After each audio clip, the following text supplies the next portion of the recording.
Good evening to one and all present here. I, Meghna Bakshi, first year student of DME Media School. And I, Shreya Singh, a second year student of DME Media School. Welcome you all to the second edition of world's first 10-day Digital Live International Conference, ICAN. Even in these hard times, DME Media School managed to organize the fourth edition of ICAN in collaboration with the School of Communication and Creative Arts, Deakin University, Melbourne, Australia. It is a matter of great pride that ICAN4 is being supported by the Indian Council of Social Science Research, ICSSR. The previous editions of ICAN were indeed a bag full of knowledge. In ICAN1, the topic was India and changing aspects of news. It was held in March 2018. ICAN2 was held in November 2018, and the theme was Indian cinema and alternate networks. And ICAN3 was held in June 2020, and the theme was Issues of Community, Agenda and News, #Conference for Change. The theme for this year's conference is Information, Communication and Artificial Networks, and the hashtag for the conference is Communication Redefined.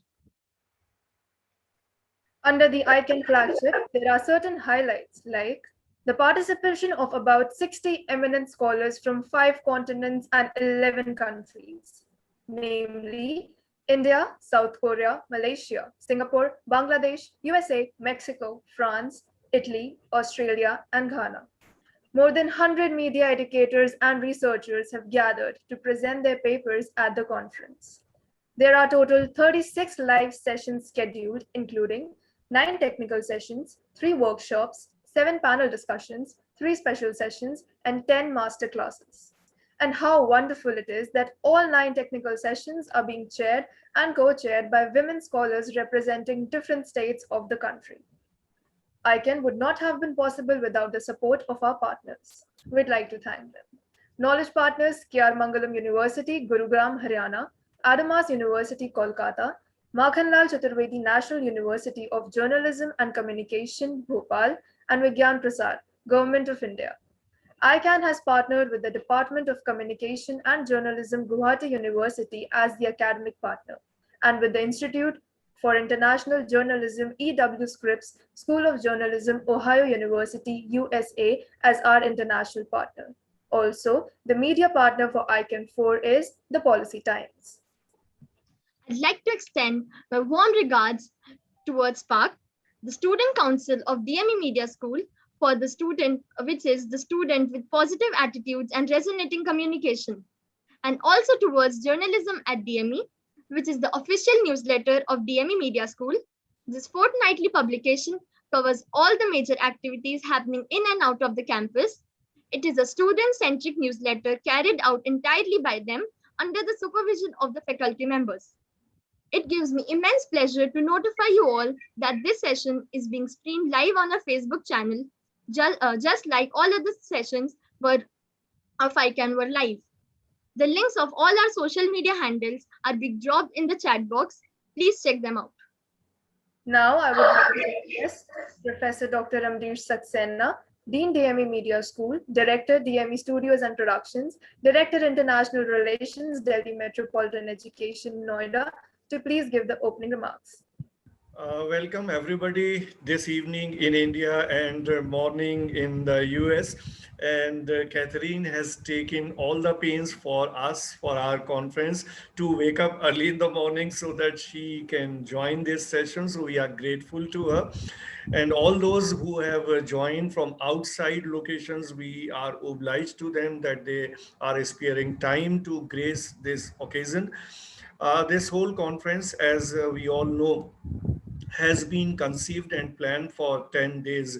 It was inaugurated on 1st of July, and today is third day, the 3rd of July, and this is the last session on this day. Normally, every day we are having 4 sessions, and starting from 10 o'clock in the morning, the sessions are going up to 8 o'clock in the evening. So obviously, it's a hectic schedule, but then the kind of learning that is happening in all these sessions intelligence, the kind of experts who are coming to these sessions and talking on such issues which are of vital importance to us all, whether it's the fake news or the uh, disinformation or misinformation, whether it's about the artificial intelligence, because the session just before that was on artificial intelligence in journalism. And since the theme of the conference is information, communication, and artificial network, so technology in any case becomes an essential part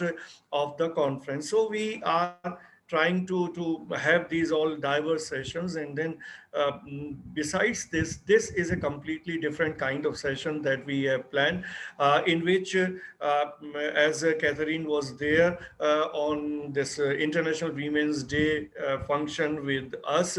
So many of us, many of the students would have heard her.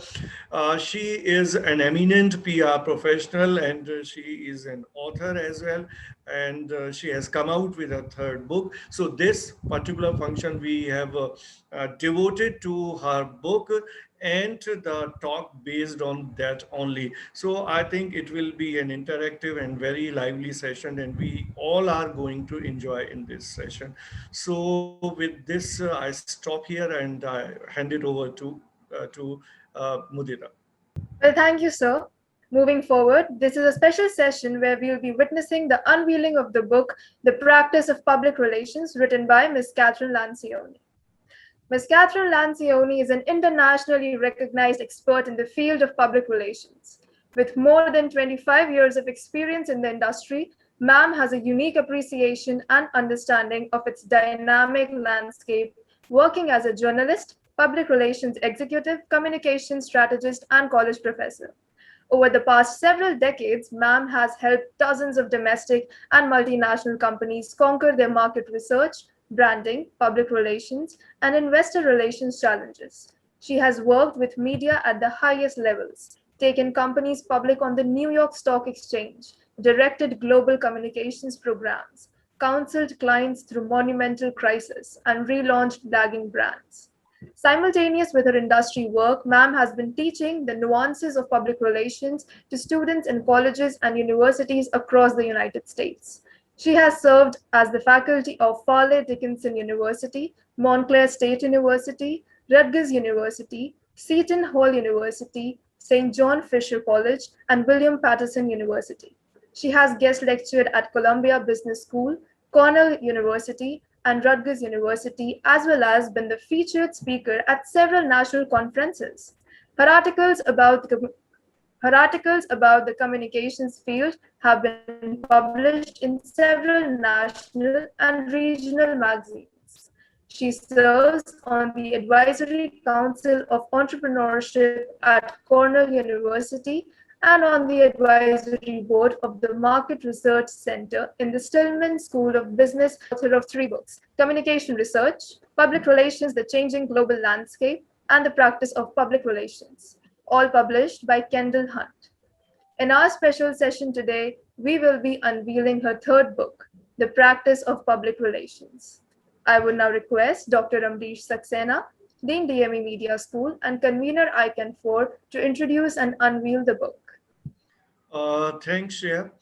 So this is really, as I was already pointing out, this is really a very rare occasion, very auspicious occasion, I should say, when the third book of Kathryn Lancioni is being unveiled. Last time when she met us, that time she was out with her second book. This third book, which is The Practice of Public Relations, throws light on the practical application and the critical role that public relations plays in organizations. In this book, the author introduces the practice of public relations model, which illustrates the interconnected relationship between public relations and its various communication functions at various levels of the organization.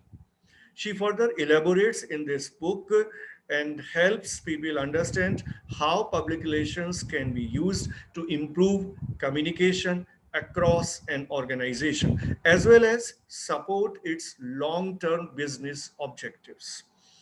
The book is written on the basis of the author's industry experience, and she explains the strategic importance of public relations and how it influences other areas of company. So I unveiled the book, announced the unveiling of the book, and I give my congratulations to Kathryn for coming out with such a nice and decent book. Thank you very much for that wonderful introduction and the wonderful introduction to the book. It was, so this book came out of, nearly, I guess, over 2 decades of experience in the field. And in most companies and in most organizations, nonprofit or for-profit, public relations, or PR, as I'll refer to it, is viewed as a standalone unit. And typically it reports into the chief marketing officer, which we call here the CMO. And so typically it's one functional area that puts out press releases, does social media work, maybe writes a few thought leadership articles, but it's never really viewed the way it should be. And the reality is that the strategy for communication comes out of the public relations department, and it influences every other area of the organization that has any communication responsibilities. And so it was that thought that was the catalyst for me writing the book. And I wrote it from my perspective as a PR practitioner, having worked in several large multinational organizations, being head of global communications, being global head of IR, and being the person who was asked to support employee relations, being asked to support public affairs, so forth and so on. So that really, when I had the idea for the book, I really wanted to bring to light the reality of the profession and how the profession not only interacts with, but truly directs communication in an organization. So it's my absolute pleasure to unveil it here. And Dr. Saxena, you've been so supportive, and I so appreciate all that you've done. And it was an absolute joy to be asked to present this today. So thank you for that. I really appreciate it. Good evening, ma'am. It is a pleasure to have you here. I would just like to guide the audience through your book once before we move on to the slides. Great. So the book, The Practice of Public Relations, throws light on the importance of public relations.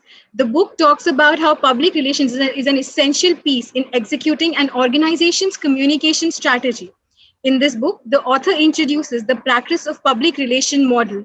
She further discusses the relationship of the public relations with the 7 communication functions inherent in most organizations, including media relations, investor or stakeholder relations, community relations, crisis management, employee relation, public affairs or government relations, and customer relations.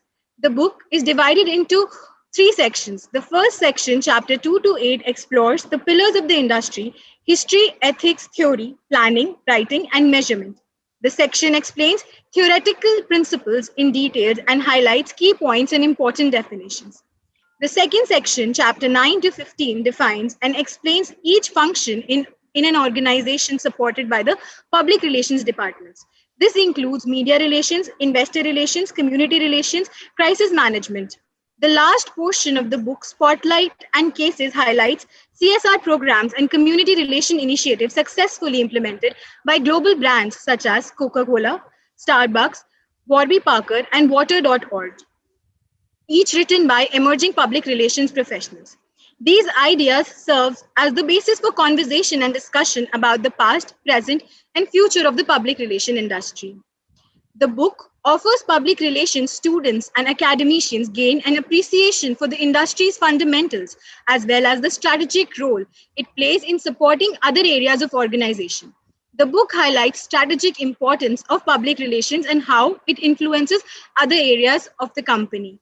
Ma'am, it's a pleasure to have you here. It's a pleasure to be here. So again, thank you so much. So I'll just share the slides, ma'am. Great. Wonderful. So I thought for my portion of the program, which will be brief, I promise, so we can get to questions.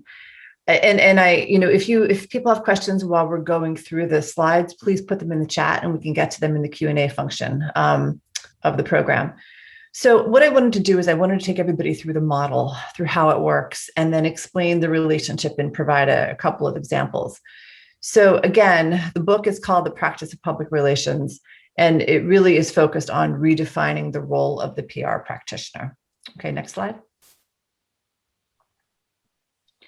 So as I mentioned earlier, in most organizations, PR is viewed as a standalone area. You're hired in, you interview for a job, be it a low-level PR job, middle tier or senior role. And, you're told this is the area you're going to work in. What you're responsible for is product announcements, writing executive appointment notes, maybe working on presentations, and of course, talking to the media. But you really are viewed as a separate area. But the reality, as it says here, is PR is the communications command center. And that's really how it's positioned in the book.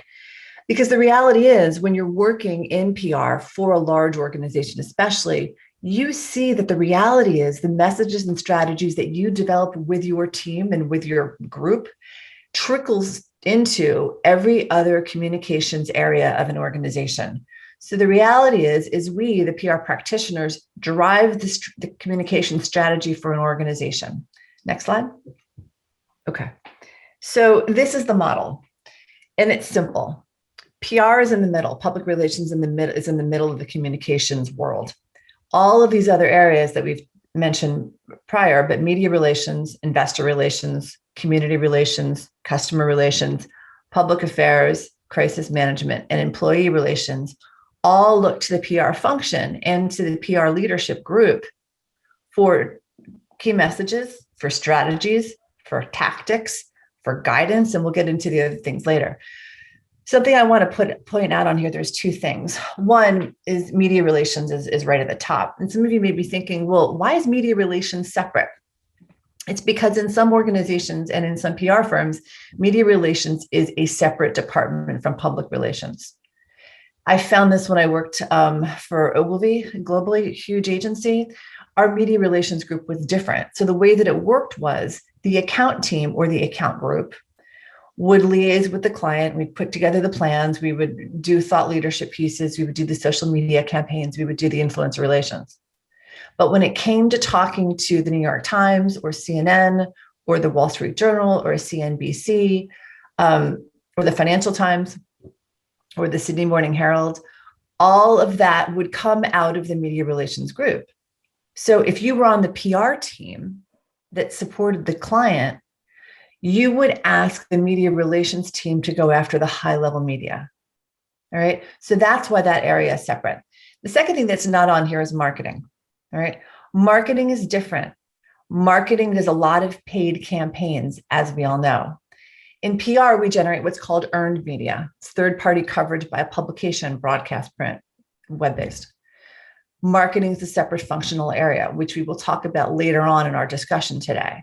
But those two things are one is included and one is not for a very specific reason. So that's the basic model.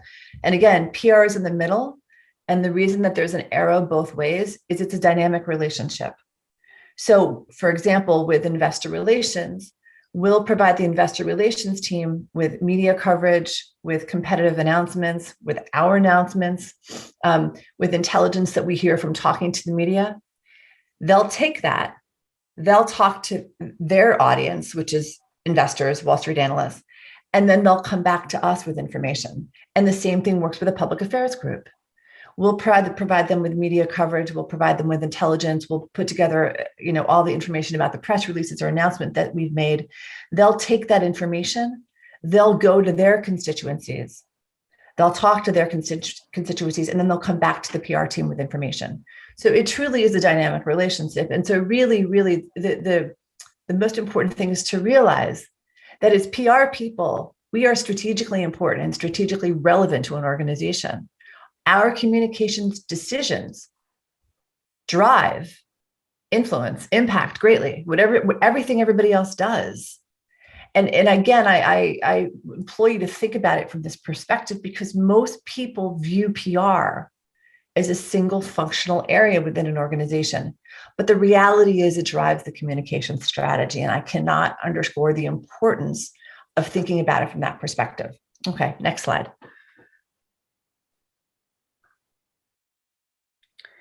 So again, these are the different areas, as I just mentioned, that we support. And again, how do we do it? Setting goals and objectives, developing key messages, coming up with strategies, employing tactics that we use in PR but that also directly support each of these functional areas. Now you're going to ask me, you may be thinking, well, is there one area that PR influences the most? And it really, no, it depends upon the organization. It depends where they are in their life cycle. It depends upon what they have going on. So for example, for the past 16 to 18 months, we've all been in this global pandemic. So if you're looking at this list of areas, which one do we think has been the biggest challenge for companies? It's been crisis management. And again, we're going to talk about this later on in the presentation, but crisis management has become something every company has to do. And it's not like there's just one person that sets the crisis strategy. Crisis management is something that is decided across an organization. And typically it's the PR practitioner that's absolutely integral in setting the strategy, determining the tactics, and ultimately responsible for the rollout. So we touch each of these areas in different ways in different organizations. And our importance relative to each of these areas depends upon where the company is and truly what their business is. Okay, next slide. Okay, so as I've said, strategies and initiatives set by the PR department drive the actions of other communication-based functions. So let me give you an example of that. You are working for a public company, global public company. Okay, we'll take Coca-Cola, for example, because they're in the book. Public companies, in other words, they have public debt that people invest in, stocks, for example. In the United States, every couple of months at the end of every quarter, we have to announce earnings. What happens is the IR team prepares, as we call it, the back of the release, all the financial information. But typically the front of the release, where the headline, the subhead, the key messages that drive what's in the release itself, what's in the tables in the back, that's co-developed by the PR function and the IR function. And sometimes it's done by the PR function and we just give it to the IR function. The messages that are in those quotes that the CEO and CFO give, typically the PR person is asked to write those quotes in concert with or in tandem with the executives themselves. So that's just an example of how we're so incredibly important. And those messages, as it says in bullet 2, those messages are used not just in the IR function, they're used in community relations if we're doing a program with the local community. They're used in employee relations if we're announcing something to employees, especially in a big company like Coca-Cola. The important thing in a company, especially a large one like a Coke or a Starbucks, is that people, as I always say, sing from the same song sheet. If the song is different, it's not going to be understood. Meaning if the messages are different, they're going to be misinterpreted. So it's incredibly important that everybody understands at all levels of an organization, who the company is, what does it stand for, and what are its goals. And typically all of that is done between PR and the C-suite. So the CEO, the CFO, maybe the CMO. It's decided and then it's rolled out to each of the other areas. We also help with things like industry intelligence. So we report to the other functional areas what we're hearing that the competition is doing. We most certainly track and send out media coverage. We monitor social media, which, as we all know, has become incredibly important. And we also write materials. And that sounds like, I remember, it's sort of boring, but it's so incredibly important. Thought leadership, as you all know, has become such a big thing, especially over the past 18 months where we haven't been able to meet with people in person. How do we do it? We do podcasts. We write articles that we put on LinkedIn. Maybe we do byline pieces for a magazine or a web magazine. Maybe we do an interview on TV. All of those things are considered thought leadership. Typically, the ideas for those pieces, and if it's written, the copy itself comes out of the PR group. And then it's given to whomever needs it in the organization. Okay, next slide. So I talked about in times of crisis, but in times of crisis, PR professionals work with the C-level to decide and implement a response strategy. And that's an example of how we work with crisis management. In the event of a product release, so say Coke was coming at it with a new version of cherry Coke or a new version with extra caffeine Coke. The PR team, we work with marketing and with customer relations to set the announcement timeline and establish the go-to-market plan. So that's an example of how we would work with customer relations and marketing. In the case of a plunge in the company's value of the stock, PR is going to work with the investor relations team to establish a response to investors in the media. And that's an example of how we would work with the investor relations team and the media relations team. In the event of a change in policy that's being debated by local or national government, the public relations team works with the public affairs team to determine and execute the proper response. And that's how we work with public affairs. Next slide. In the event a company decides to implement a multifaceted CSR program, which stands for corporate social responsibility, PR works with community relations to roll out and support the program. And we will talk about CSR again later, but CSR is something that is so incredibly important and is becoming even more important as we become even more global world than we already are. And that is something that typically is housed in a couple of different areas because the rollout of it is so incredibly important. So when you're working in large companies around the world, be it in India or Australia or the United States or wherever, the chances are likely you're going to work on some CSR programs. And it might be housed solely in the PR function, or it might also be shared between community relations, depending upon the size of a company. How we work with employee relations in the case of a change to an organization's programs, benefits programs, stuff like that. PR works with employee professionals to support the communications efforts. Again, that messaging has to be embedded in any big change.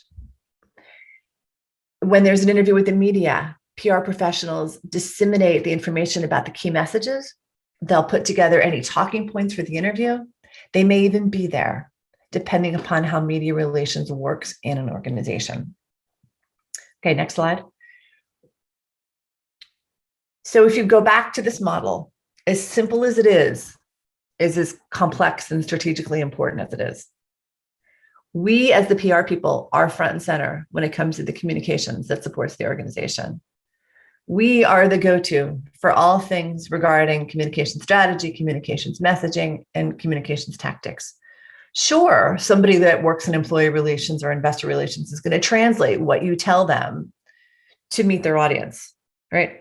An analyst on Wall Street is going to have a different way of thinking about things than a reporter at a local newspaper, right? But we still take those same messages and give them to the IR team, which they then use to have their conversations with the analysts, or maybe it's a financial reporter. The public affairs team is going to use those same messages and same ideas when they're talking to legislators about a potential change in policy. Crisis management, something like we've all been going through. There's been so much the past year. Messages are key to go to the customer with, go to the consumer with, go to the public with, to remind them of who the company is and what it stands for. And that doesn't change because a crisis comes about. So when you think about it, what we do really matters, being me and other PR people that are on this call. And sometimes we think in PR that, our job is just to talk to the media, or our job is just to write a social media post. But when you think about who reads those articles or who sees those posts, it's the public. And it's the public that ultimately decides, are they going to invest in a company? Are they going to work for a company? Are they going to buy a company's products? So really what you do in PR touches so many people, even if you're not asked to support something directly. So it's a really important shift in thinking about the role of the PR professional. Okay, next slide.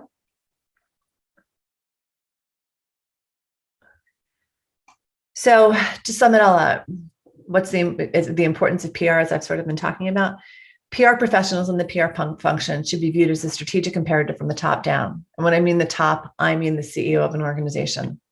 It's really, really hard, take it from personal experience, it's really, really hard to work for an organization where the role of the PR practitioner is not understood and not supported. Conversely, it's wonderful to work for an organization where the CEO understands what the PR person does. I've had the opportunity and blessing to work for both. My last global appointment was with a satellite company, and I reported directly to the CEO, and he understood what I did and the importance of my role. And so anytime I needed him to talk to a reporter, anytime I needed him to go to a conference and speak, anytime I needed him to get on a call with investors, he would do it because he understood that every conversation that I set him up for was of strategic importance to the organization. And what's interesting is that research shows, and this is in the book, that organizations that understand and leverage the PR function are more likely to achieve their overall business objectives because they understand the role and the importance of communication and regular communication. Support for the PR program has to come from all levels. It can't just be from the C-suite, and it can't just be from the assembly room floor if you make things. It's got to be embedded in the minds of everyone. It's got to be embedded with the spokespeople. It's got to be embedded with management, because people need to understand what the company is and what it stands for, who it is. If they don't understand that, then they can't represent it the way that it should be represented. Again, it's part of that same song. If we don't all know the lines, how can we sing it together? So if we don't all understand the messages or what the company stands for, basically, how can we really support it? Okay, next slide. So I just thought I'd pull together a few quotes from some people that you may know about why PR matters. So we all know who Bill Gates is. And he at one point said, if I was down to my last dollar, I would spend it on public relations. Then there's Mark Twain. You may know him. He was an author. The public is the only critic whose opinion is worth anything at all. And on the last slide, Joseph Pulitzer. I went to Columbia Journalism, and it's in the Joseph Pulitzer building, so I have a fondness for him. Publicity, publicity, publicity is the greatest moral factor and force in public life. And then there's Warren Buffett, who I think most of you know. He's a huge investor. He's about as rich as Bill Gates. And he says it takes 20 years to build a reputation and 5 minutes to ruin it. If you think about that, you'll do things differently. And so with that, I want to thank you for listening about the model and why it matters, and to hopefully challenge you to think differently about what public relations is. And if you are a PR student, realize how important you are and realize the impact of what you do. It's incredibly important. And if you're somebody in marketing, think about your PR peer a little differently. Sometimes there's a bit of a rivalry between PR and marketing, and rightfully so. But really, the more that we work together with the marketing department, the more successful the organization is going to be overall. So thank you all for listening, and I will turn it back to Mudita for the next part of the program. Thank you so much, ma'am. We do have some questions. So my first question for you, ma'am, is in your previous book, you worked with PR professionals globally and brought forth the highlights about global PR practices. Can you share your insights on how PR practices are evolving globally and transnationally? Absolutely. It's a great question. Thank you for that one. So what's going on globally is we're seeing a convergence between communications functions.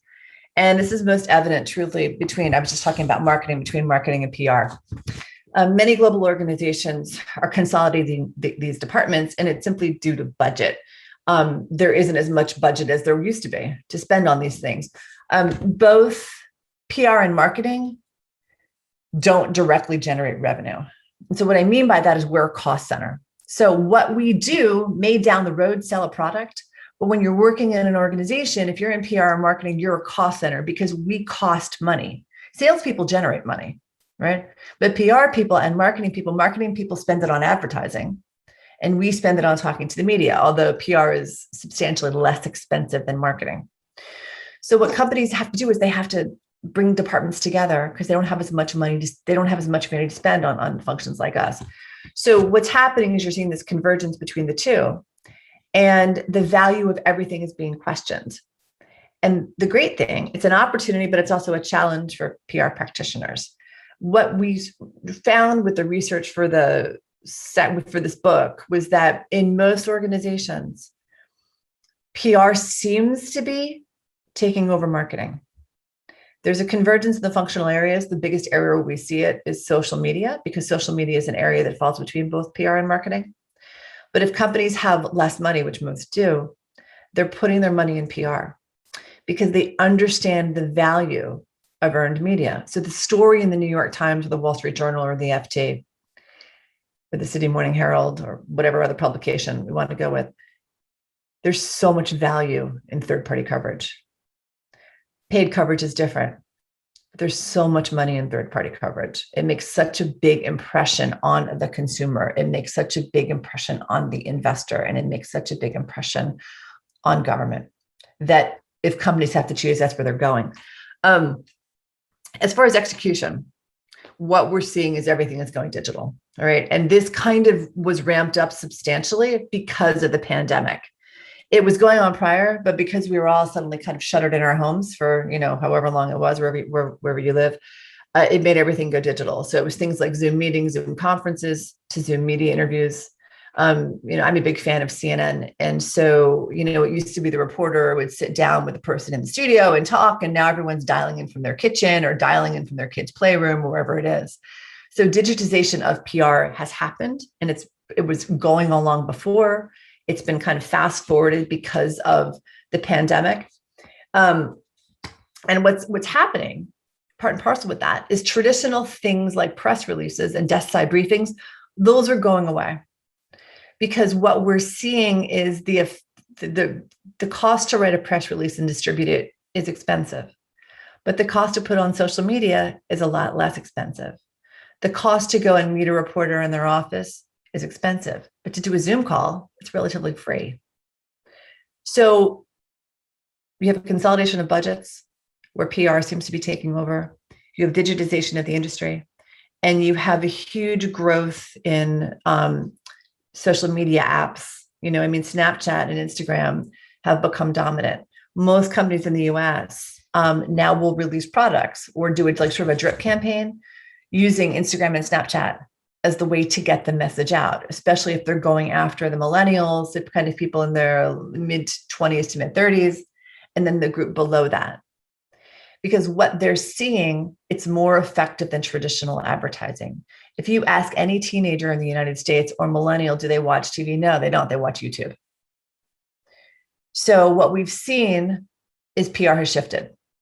It's gone from an industry that was very traditional, writing press releases, putting them out, in-person desk side briefings with people, long lunches, to one that's digitized, to one that's becoming more important and valued. And again, the crisis, the pandemic has definitely helped with that appreciation.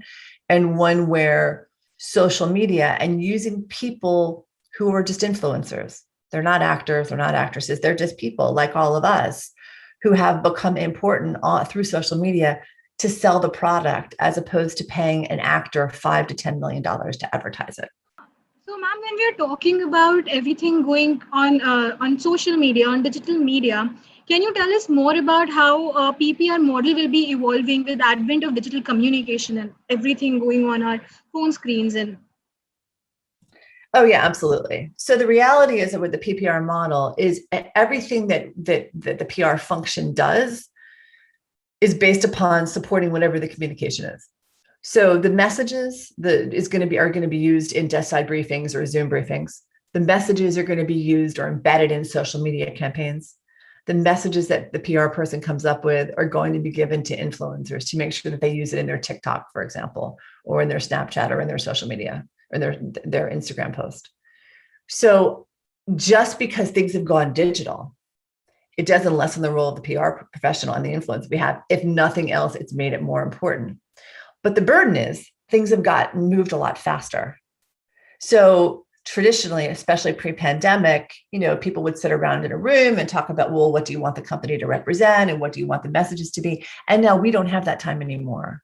Now we have a campaign that we want to launch tomorrow because of something that happened in the news today. How do we want to go out with it? What do we want those messages to be?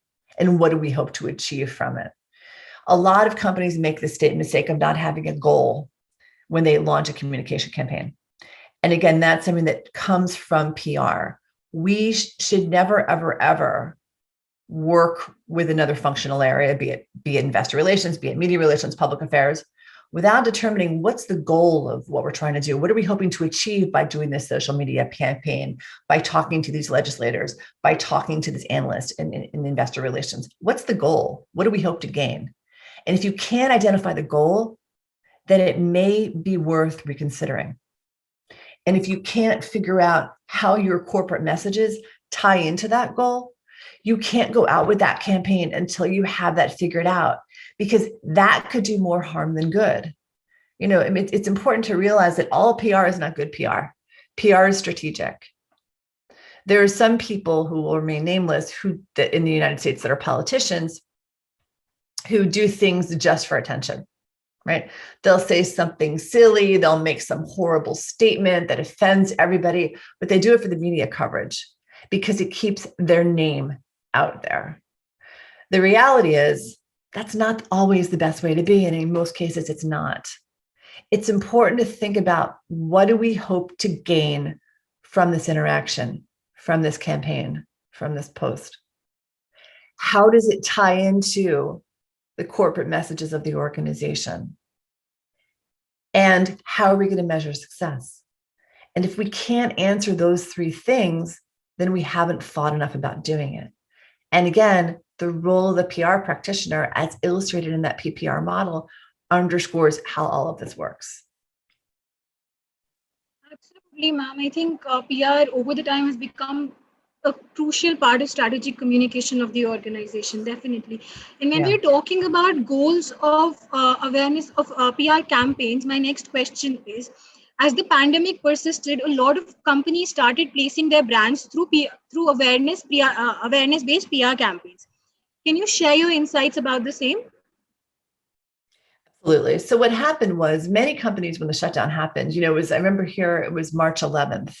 And the reason I remember that date so big is, in the United States, we have a basketball tournament that happens. It's called March Madness. It's where all the colleges and universities that have basketball play. And it's a big event for many sports fans in the US, and I think even around the world.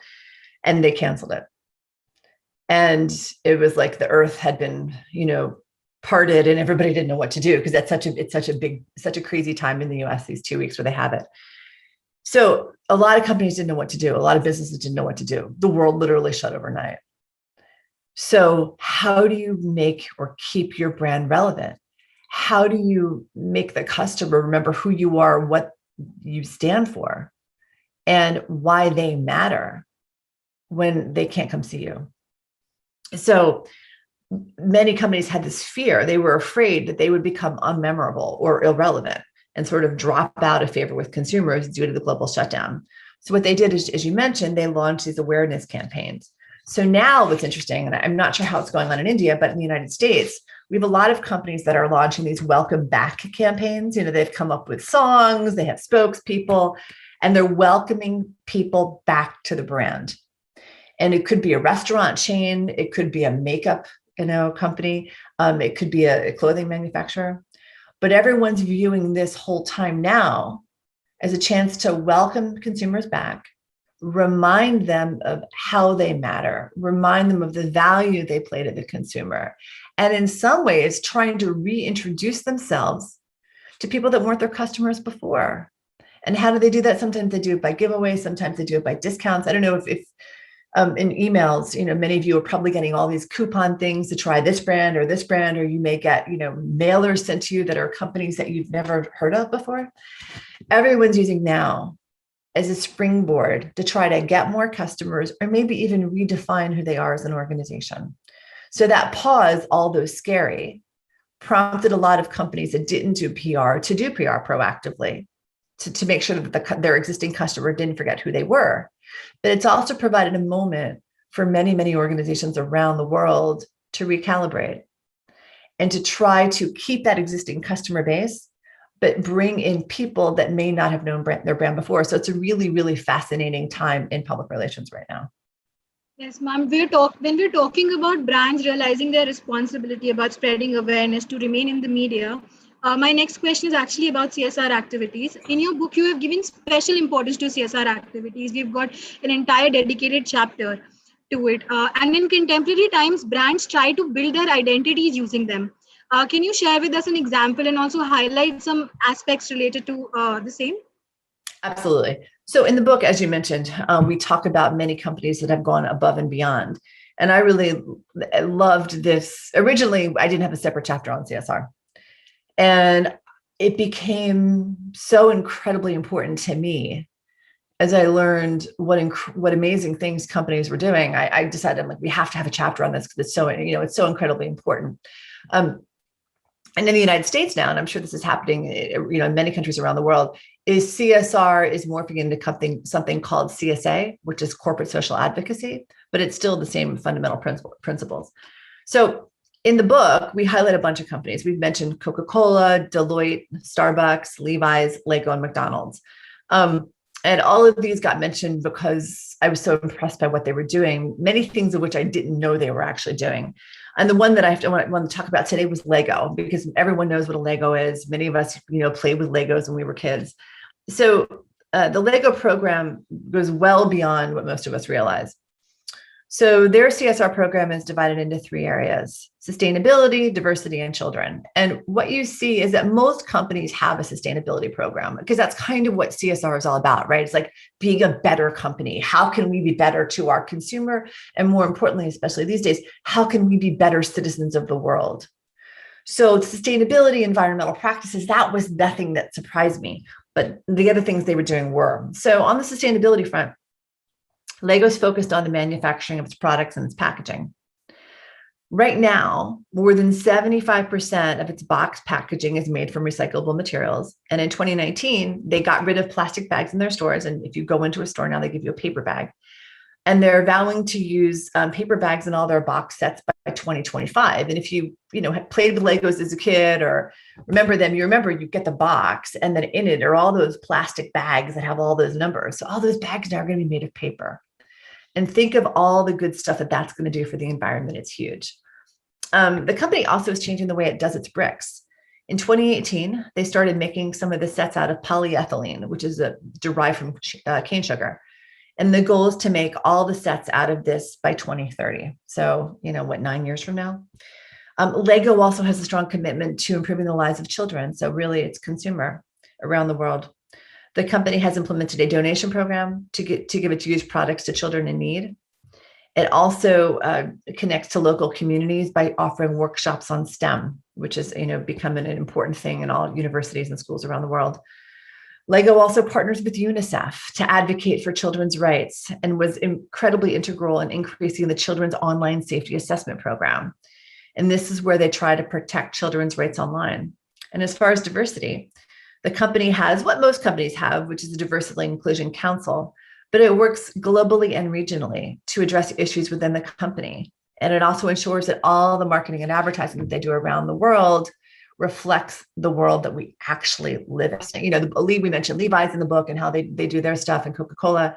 It's really wonderful to see that some companies take this charge so seriously and really make sure that they adhere to the standards. And I think you're going to see more and more companies be front and center about what they're doing, as the whole concern of our climate change and what we're doing to our environment is becoming, more and more important.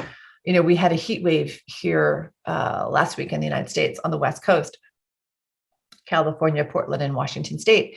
And these are areas, especially Oregon and Washington State, that don't usually get that hot.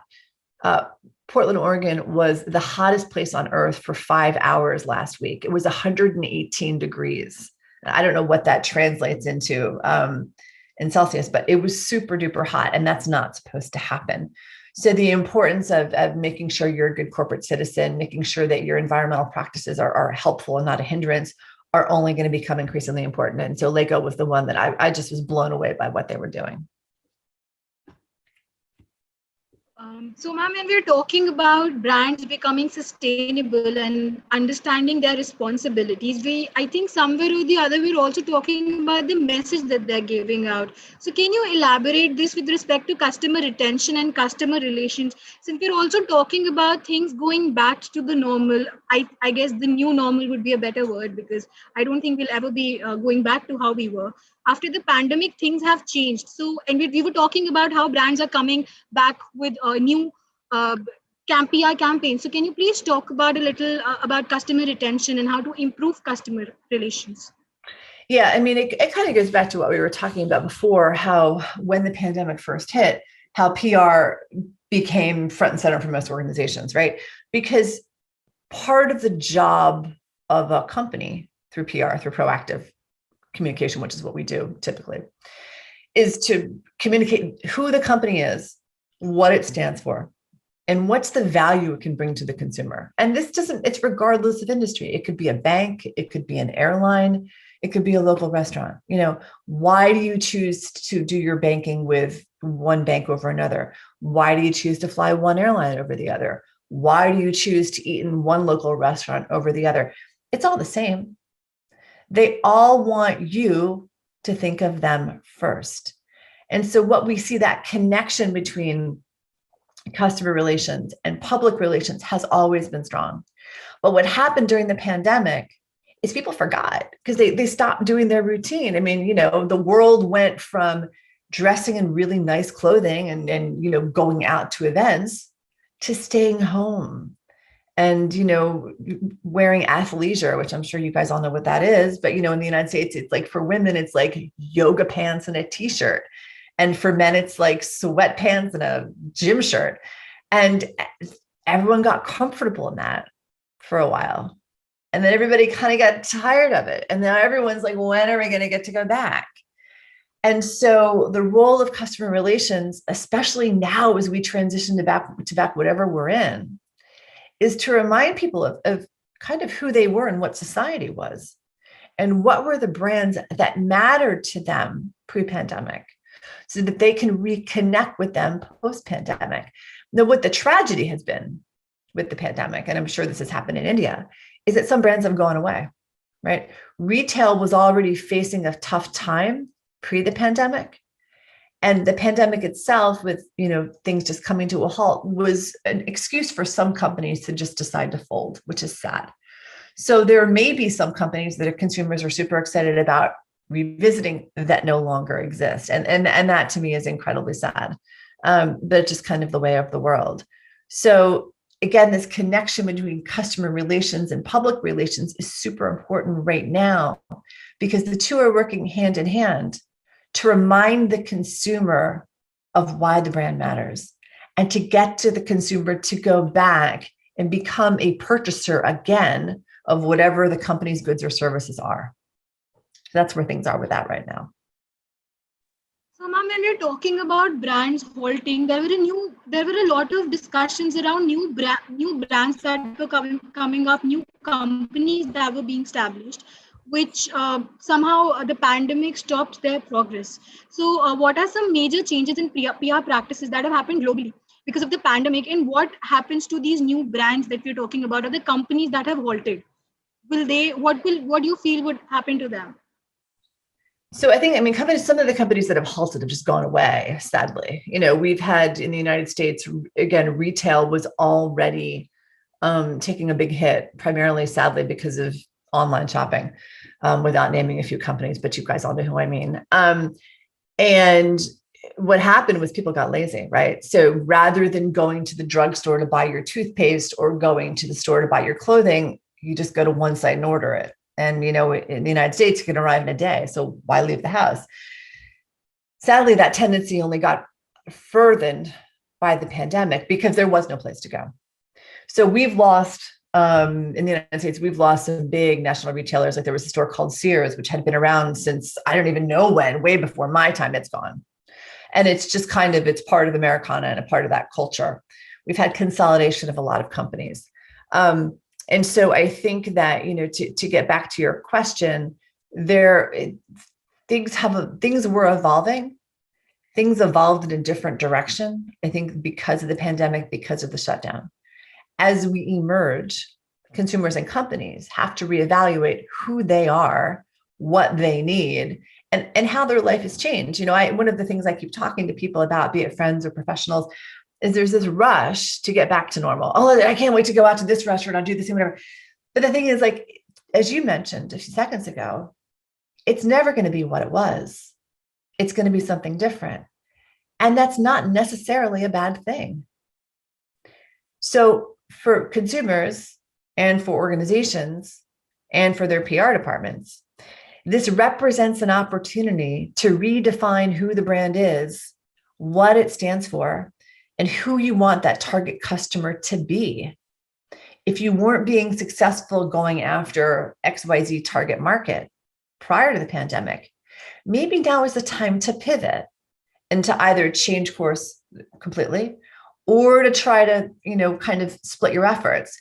Keep the existing customer base, but look at a way to target someone or a group that you've been curious about, which may down the road help you be more successful than you thought you were going to be. And so it's not the time to rush. It's the time to stop. It's the time to think. It's the time to think about, how did it affect me? What did I learn about myself as a consumer? What do I need? What do I not need? And as an organization, it's a time to think about who we are, what we do, and who do we really matter to? Who is our true customer? And the truth is we're never going to get this time back again. Never. Because in 6 months, in 12 months, it's going to be back. The new normal will be set. And we'll be back on that treadmill and we'll all be doing our thing. And we're going to forget about this time that we've had. And unless companies and their PR programs and consumers take the time to stop and think, they're not going to be able to leverage what we're in to become better than what they were.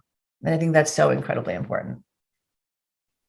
I think, ma'am, to add to what you were saying, this pandemic has, been a wake-up call for a lot of companies with respect to flexibility and contingency. So, and also your book talks in detail about contingency plans. So, how has the scope of contingency plans changed with the pandemic? I think, crisis contingency planning, crisis management was always something that most companies did, not all, most. So for those that didn't have any contingency planning at all, they now have it, assuming there still exists, right? If they had it, but they didn't take it seriously, they've ramped it up. They've put little things like contact chains in. So, how do you contact people in the event that we have to close operations again? They're going to probably have a script on what are we going to say to customers? What are we going to put on our website? What are we going to email out to them, right? And then in large organizations where it was already a thing and it was already kind of systemic in the organization, the pandemic has caused them to reevaluate what their crisis or contingency plans were. Was it effective in terms of how it was executed during the pandemic, or was it not?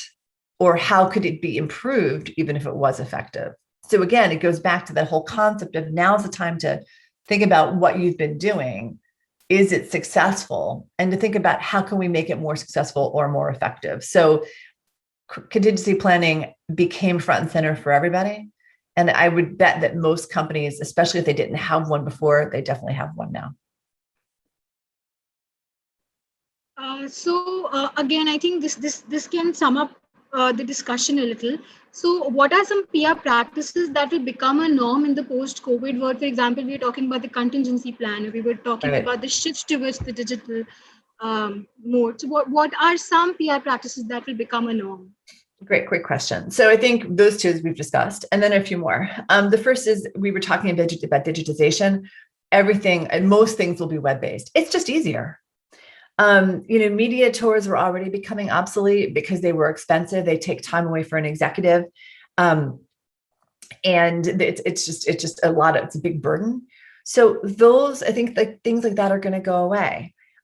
Using social media to make an announcement is going to become even more popular than it was before, because we've seen the effectiveness of it over the past 18 months. I think you're going to see some events, things like press conferences or trade shows become virtual due to the ease. If you even look at this conference, it would be wonderful to be together with everybody in New Delhi. And I'm sure the logistics to set this whole thing up, Dr. Saxena would probably agree, were probably a bit of a head scratcher to say the least, but you did it. And that's the important thing.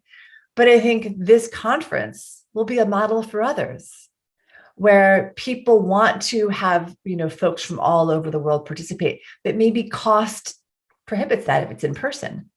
But if you have it virtual, it's endless, it's limitless as to who you can bring in and how they can talk and what we can all share. So I think the society has really realized the power of just digitization. Zoom has become incredibly popular. It's like the thing that everyone does now. I don't think that's going to go away. But the thing is, too, there's something about PR that's very special to the trade, and that's in person. In some of my conversations with colleagues, we always talk about, well, who's had the longest media lunch, right? Like who's gone out with a reporter for the longest amount of time. And there's a guy I work with in the UK who said he had a 20-hour lunch. And I said, that's impossible. He's like, no, really. He said, we started off at noon and they finished at 8:00 in the morning. They had lunch, they had cocktails, they had dinner, and they just kept going. And he definitely gets the record for 20 hours. But that in person, let's sit down, let's talk about who you are as a journalist, let's talk about what my company is, who I am as a person, and building that interpersonal relationship, that's really important. That's what separates public relations from every other communication function. And that's not going to go away. That's going to come back. It's not necessarily going to be as popular as it probably was because of the cost and because of the time, and because people have gotten so used to talking like this. But I think you will see that in-person human element come back because people miss it. If you survey and ask any PR person what they miss, it's going out and meeting people. Because a PR person has the personality where they love energy, they love being in person, they love meeting other people. You kind of, it's just an energy that you get. And I always tell you can pick a PR person out a mile away because they're sort of bouncy and bubbly and they like to talk and they like to ask questions. And sometimes they won't be quiet. You're like, you're done. And they keep talking. But that's what PR people are all about, because our job is to be storytellers and our job is to help people think. And so that comes with those in-person relationships. So I think you're going to have a lot of digitization. You're going to have a lot of, quick campaigns before we had long campaigns, now you have quick campaigns. But I think the in-person element will come back and will be around. Thank you, ma'am. Ma'am, our last question for the day, since we were talking about PR people and PR personalities. So what are some advices that you can give our students aspiring for a career in PR? Okay. So I just have to put an advertisement out. So on the 9th, we are doing the International PR panel. And we have women from all over the world who are going to be talking about this wonderful industry. So I'm going to answer your question, and then I'm going to say to everybody if you really want to see what we're all about, please come to that panel discussion on the 9th. It's at the same time as this. And I did a pre-call with everybody yesterday, and we just had so much fun. So I think I just can't wait. I can't wait for this panel because I think we're just going to have a great time. You're going to have to cut us off on that one because we're going to be talking. So to be successful in PR, there are a couple of skills that are essential. The first thing is writing. Okay. You need to be able to write, even though press releases, everyone's saying press releases are going out of style. And I don't disagree with that. You still need to be able to write a speech. You still need to be able to write a social media post. You still need to be able to come up with key messages, as I've been discussing, and sit down with the executives and write them out and put them into prose that people understand. You still need to be able to write thought leadership articles. So writing is absolutely critical, and it's an important skill in any industry, but especially in PR. Another really important skill is patience. What you find in PR, because you're the connector, right, between the media and an organization, and usually with the organization, it's someone who's very senior, is there are a lot of people that think they're really important. And there are going to be times where you're working with someone who you cannot stand, and they're going to be an executive, or they're going to be a journalist, or maybe they'll be an analyst, and this person just irritates me. You've got to be patient, because your job is to connect. Your job is you're the liaison. Your job is to help the company get a good story, or help position the executive in a good way, or help launch a product successfully, or to help the company navigate out of a crisis. And the way you do that is being patient and understanding. And the way you do that is by helping the journalist out, no matter how much they irritate you. All right. I never forget, one of my first PR jobs, I was working for IBM, and I was very junior, like my first job out of college. And I had to call a reporter, and she's still around, and she's very, very, very senior. And she hung up on me. She told me I didn't know what I was talking about. And she hung up on me. And I remember, I think my heart skipped a beat after she yelled at me on the phone, and I clicked down hung up. And It was horrible. And to this day, when I see her interviewed on CNBC, I'm like, there she is, she'll remain nameless. But I learned a lot from that experience. And I learned that, you shouldn't be afraid of anybody, but you should be respectful and you should be patient. And that's what this job really is all about, is being understanding and doing your best to help people get the information that they need. And that kind of leads me to what the third and probably the most critical skill is you need to be a storyteller. Your job is to tell stories. Your job is to shape an announcement. Your job is to come up with things on the fly. Your job is to think. And you take those thoughts and you put them together and you put together the story of what you want the journalist to write about, or what you want the broadcaster to say about your organization, about the executive, about the company, whatever the issue is or campaign that you're focused on. And as I was saying before, you always have to remember what your goal is. And I always tell my students, when you're talking to a reporter, you need to think about what would you want your headline to be for that article? Because that kind of helps you think about what do you want the contents to be. And I know I've gotten, probably just by all the years I've been in the business, I've gotten really good at thinking on my feet. I've gotten really good at kind of idea generation. And that's what PR people, that's the value we provide, is we help companies, people, reporters get out of the box, see something from a different perspective, and kind of pull it all together. You say something like, have you ever considered this? Have you ever heard of that? Or, you might want to reconsider where you're going with this and think about such and such. Along the way, you're patient. Along the way, you're understanding. And most importantly, you're kind and supportive. But that really is what this industry comes down to, is we're storytellers. And we connect the media with the company. And, I always say the greatest thrill I always have is reading an article that I helped put together. It doesn't matter whether it's in the Wall Street Journal or it's in the local newspaper, is just seeing that story in print that I know that I worked hard on and that I worked really hard on in some cases.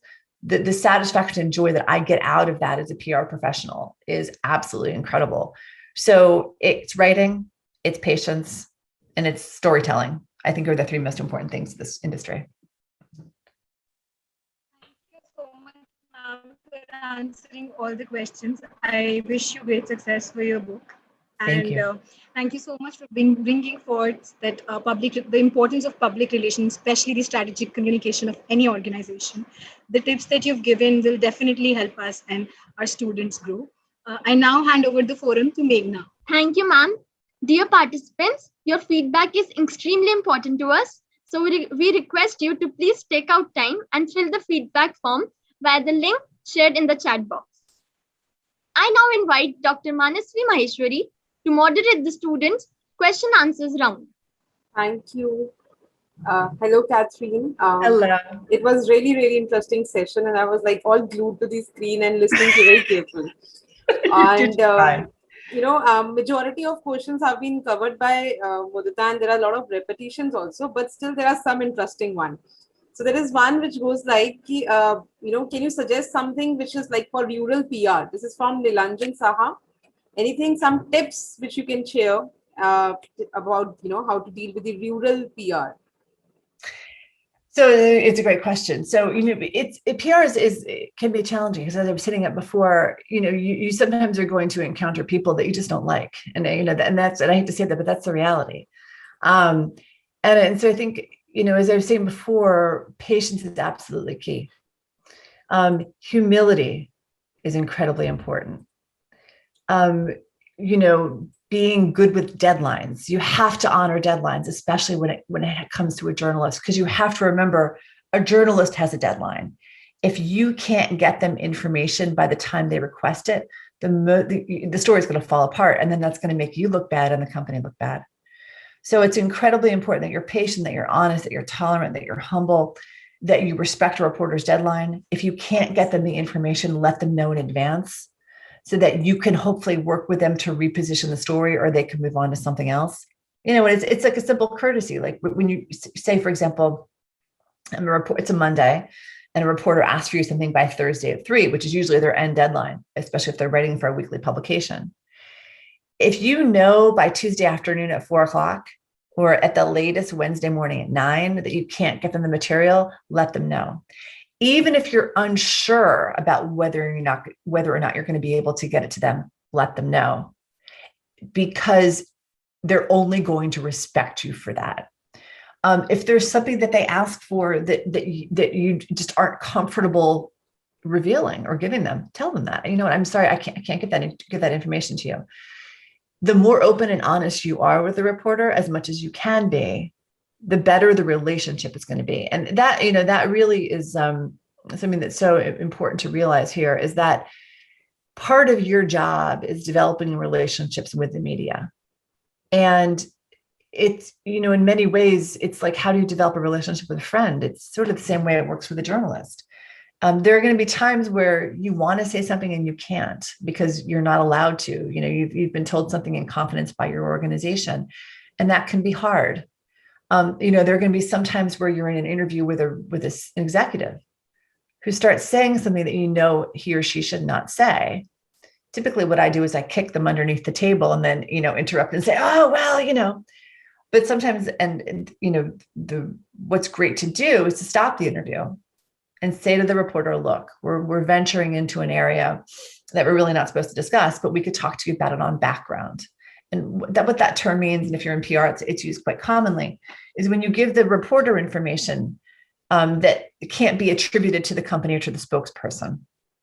And you see this a lot with journalists. You see it a lot on CNN or CNBC or the BBC when people talk about their sources, right? Their sources will provide them with information that's important to the story, but it can't be attributed to it. So again, patience, respecting deadlines, being open, knowing where the boundaries are, and trying to make sure those boundaries are enforced. Those are some tips that are really important in being successful in public relations. Thank you. And there was one more question which was related to this only, that how do you deal with, you know, this ethical things when you come up, and then how do you deal? So, you know, you have answered that to some extent, that, you know, there are a lot of occasions. As I say, there are, and, you know, sometimes, and we talk about this a lot in my classes, sometimes you're going to be asked to work on things that you don't agree with. And that can be really hard because it's your job to work for XYZ client or to represent whatever company, or maybe even a company that you work for. And you as an individual, you as a PR professional need to decide whether or not you're comfortable working on that campaign or representing that issue. I'll never forget, years ago, when I was working at Ogilvy, we had a client that was in the tobacco industry. And they asked me if I would work on the business. It was a public affairs campaign. And I initially, and I don't know, I had been in Ogilvy maybe 2 years. So I had been in industry, I don't know, you know, out in the agency world, probably 5 or 6. So I was sort of, we'll say, mid-career at that state, but still growing. And I remember I said, well, I don't know. Because I really believe it's important to be healthy, and representing a tobacco company, not necessarily the most healthy thing in the world to represent. So I said, well, look, let me go and meet the client. So I went and met the client, and I didn't like them. I didn't like who they were. I didn't like what they represented. I didn't like what their mission was. I didn't like what their goals were. So we got back to New York. I was sitting in my office with my boss, who was super senior. And he said to me, so what do you think? I said, I can't do it. And he looked at me and he paused. And he said, why? And I said, I don't believe in who they are as an organization. I don't believe what they stand for. I don't believe that what they do helps. If nothing else, it hurts people. And he paused and he looked at me and he's like, you know what? He goes, I respect you for saying that. He goes, I think that's the right decision for you. And he said, I wish more people would be honest in how they feel about a client. And, you know, not all bosses are going to be that supportive, but he was, and I was very fortunate that he was. And so sometimes you're faced with decisions like that. Other times you're going to be asked to go to the media with a story that you know is not true. Or you're going to be asked to spin something in a way that you know is not true, but it's your job. And again, you need to make the decision as to whether or not you're comfortable doing that. And again, back to my own career, there have been many, many, many, many times where I have been asked to go to a reporter, a specific reporter at a specific outlet, Wall Street Journal, New York Times. Usually it was a big publication because we needed to get a story out, for whatever number of reasons. Maybe it was because of the stock price, maybe it was because of a marketing campaign or a sales agreement, like if the stock price had gone down for some reason, they wanted some positive news. Like, okay, can you get a story in the journal about such and such? Because if people know we're doing this, maybe the stock price will go up. Fine. As long as everything that you're telling me is true, I have no problem doing that. But if you ask me to go to a reporter to try to get a story in that is not 100% valid, I am not going to do it. And there were times in various roles that I've had where I was asked to do that, and I always said no, because that was important to me. And there were times where I knew that I was putting my career on the line by making that decision. And that's where it gets personal. I can't tell you when you should make that decision.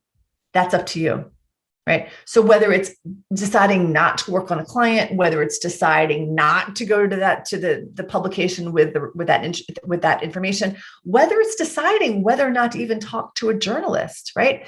There may be journalists that you meet that you don't like, and that they're not going to write a good story, regardless of how much you position, regardless of how much you pitch. And your boss tells you, well, but we need to be in that publication. No, you don't. No, you don't.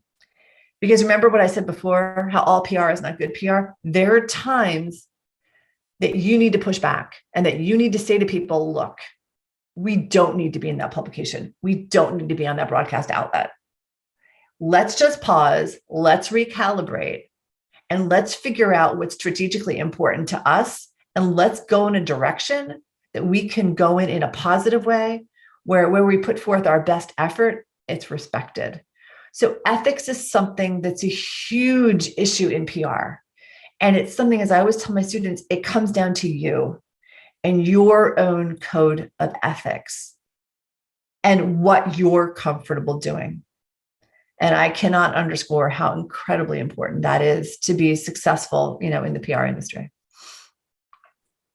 Thank you so much. And there are a lot of questions related to PR practices and all, but I think time doesn't permit us to take more questions. We will be catching up again with you on 9th of July. And yes. I request all the students to be ready then. And there are a lot of, things which they want to discuss. And of course, there will be a lot of other experts. So thank you so much. Thank you very much for your time. So back to Meghna. Thank you, ma'am. Now I would request Professor Dr. Susmita Bala, DME Media School, Delhi Metropolitan Education, to share her thoughts. Thank you, Meghna. Best wishes for you, your book, Kathryn. The model of PR that you have rooted in is definitely of great significance.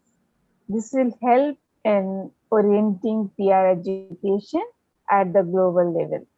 I'm sure that your book will benefit the PR professionals and students alike. Thank you. Thanks a lot.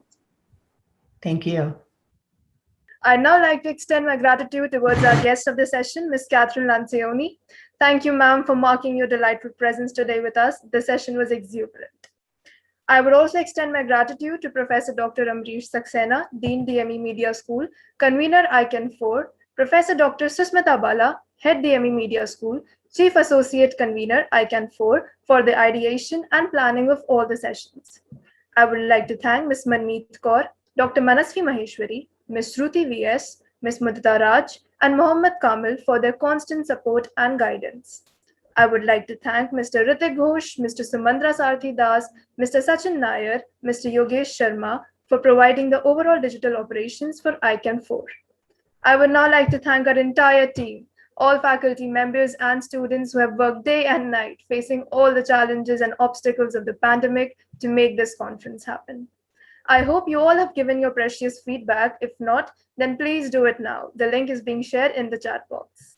For all the new updates, stay in touch with us through our social media handles. The links are being shared in the chat box right now. And do not forget to visit the DME website and the ICAN4 micro website for any or all details. And here we complete day 3 of the second edition of World's first 10-day digital live international conference, ICAN4. We are looking forward to 7 more days filled with knowledge, expertise, deliberations on a diversity of topics. The sessions scheduled for day 4, that is tomorrow, are a workshop on debunking misinformation by Dr. Umesh Arya at 10 a.m. IST. We'll be having the third technical session at 11:30 a.m. IST, the theme of which is women emancipation, gender issues, and LGBTQ rights. And then a masterclass by Mr. Nimish Kapoor on the topic health communication. Now, with an excitement to see you all tomorrow in these wonderful sessions, I, Shriya Singh. I, Meghna Bakshi. Take your leave for today. Good night, take care, stay safe, everyone.